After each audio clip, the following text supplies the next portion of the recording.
சாலைகளை அமைக்கும் ஒரு நிறுவனத்தின் பொது மேலாளராக இருந்தவர் ஸ்டாலின் என்ற சிறுவனின் தந்தை. அப்பொழுது ஸ்டாலினுக்கு வயது 10. அவன் தன் தந்தையோடு கூட கடைக்கு சென்றிருந்தான். சாலை போடுவதற்காக கற்கள் குவிக்கப்பட்டிருந்தன.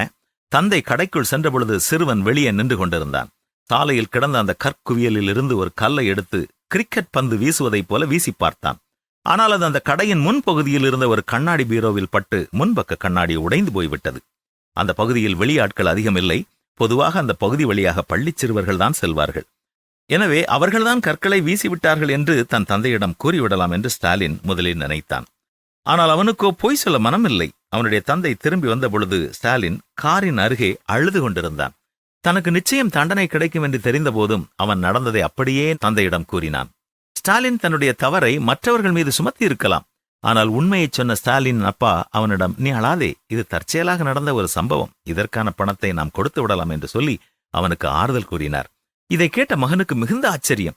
ஸ்டாலின் உண்மையை ஒப்புக்கொண்டதால் அவனுக்கு மகிழ்ச்சி. ஆனால் அந்த கண்ணாடியின் விலையை அவர் கொடுக்க வேண்டியதாக இருந்தது.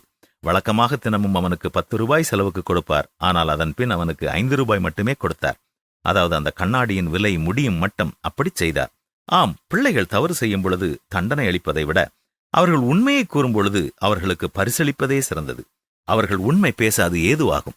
கடவுள் நம்மையும் கிருபையாய் நடத்துகிறார். நாமும் நம் பிள்ளைகளிடம் அவ்வாறே நடந்து கொள்ள வேண்டும். அவர்கள் ஒழுக்கம் கெட்டுப்போவதற்கு அல்ல, நல்வழிப்படுத்தவே அவ்வாறு செயல்பட வேண்டும்.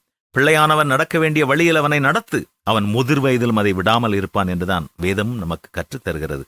உண்மையாக இருப்போமா?